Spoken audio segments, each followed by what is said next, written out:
শিবরাত্রি হোক বা যে কোনো উপোসে আর না হলে এমনিও এইভাবে একবার অমৃত স্বাদের সাবুর পায়েসের রেসিপিটা বাড়িতে বানিয়ে দেখতে পারেন, যা খেতে ভীষণ ভালো হয় আর বানানো একেবারেই সহজ। নমস্কার, আমি রুমি, আপনাদের সবাইকে আবারও একটা দারুণ স্বাদের রেসিপিতে স্বাগত। প্রথমে একটা মিক্সিং বোল নিয়েছি, তার মধ্যে দিয়ে দিচ্ছি 100 গ্রাম সাবুদানা। এখানে আমি ছোট যে সাবুদানাগুলো হয় সেই সাবুদানাগুলোই নিয়েছি। বেশ কিছুটা পরিমাণ জল দিয়ে দিলাম। জল দিয়ে সাবুদানাগুলোকে খুব ভালো করে ধুয়ে নিতে হবে, যাতে কোনো রকমের ময়লা না থাকে। 3-4 বার জল দিয়ে ভালো করে ধুয়ে নিয়েছিলাম, এখন আর কোনো রকম ময়লা নেই। এখন আমি দিয়ে দিচ্ছি বেশ কিছুটা পরিমাণ জল। এবার সাবুদানাগুলোকে এইভাবে 15 মিনিট রেখে দিতে হবে, যাতে জলটা শোক করে সাবুদানাগুলো ফুলে ওঠে।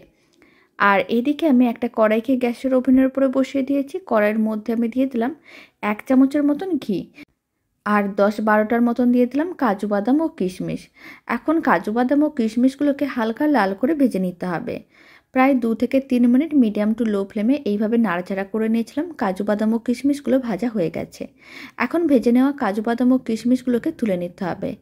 আর কড়াইয়ের মধ্যে যে অল্প একটু ঘি আছে তার মধ্যে আমি দিয়ে দিচ্ছি মেজারিং কাপের 2 কাপ জল। এখানে আমি মেজারিং কাপ মেপেই দিচ্ছি। এখানে প্রায় 400 ml মতন জল দিয়ে দিলাম।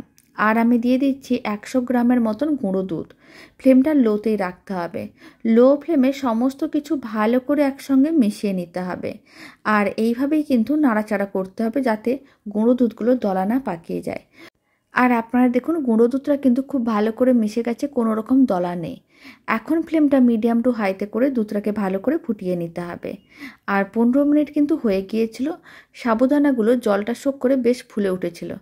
এখন জলে ভেজানো সমস্ত সাবুদানাগুলোকে, মানে জলটা ফেলে দিয়ে বাকি সমস্ত সাবুদানাগুলো দুধের মধ্যে দিয়ে দিতে হবে। আর খুব ভালো করে মিশিয়ে নিতে হবে, যাতে সাবুদানাগুলো দলা না পাকিয়ে যায়। আর ভেজে রাখা কাজু বাদাম ও কিশমিশ দিয়ে দিতে হবে। খুব ভালো করে মিশিয়ে এখন মিডিয়াম ফ্লেমে এইভাবে 7 থেকে 8 মিনিট রান্না করে নিতে হবে। এতে সাবুদানাগুলো সেদ্ধও হয়ে যাবে, তার সঙ্গে দুধটা ঘনও হয়ে যাবে। যেহেতু গুঁড়ো দুধ দিয়ে বানানো হচ্ছে, খেতে অনেক বেশি ভালো হবে। 7-8 মিনিট মিডিয়াম ফ্লেমে নাড়াচাড়া করে ঠিক পায়েসটাকে এরকমই ঘন করে নিয়েছিলাম। এখন ফ্লেমটা একেবারেই লোতে করে দিয়েছি। আর আমি দিয়ে দিচ্ছি বড় চামচের 2 চামচের মতন পাটালি গুড়। পাটালি গুড় না থাকলে আপনারা চিনিও দিতে পারেন, তবে এরকমই খেজুর গুড় দিলে খেতে অনেক বেশি ভালো লাগে। তবে আপনারা চাইলে চিনি, গুড়ের বাতাসা বা নর্মাল গুড়ও দিতে পারেন। লো ফ্লেমে গুড়টা ভালো করে মিশিয়ে নিতে হবে, নাহলে কিন্তু দুধটা কেটে যেতে পারে। আর লো ফ্লেমে ভালো করে মিশিয়ে আরও 2-3 মিনিট লো ফ্লেমে এইভাবে একটু নাড়াচাড়া করে নিতে হবে। তাহলেই পায়েসটা খেতে অনেক বেশি ভালো লাগবে। দারুণ স্বাদের সাবুর পায়েস কিন্তু একেবারেই রেডি। এবার ফ্লেমটা অফ করে একটা সার্ভিং বোলের মধ্যে সার্ভ করে নিতে হবে।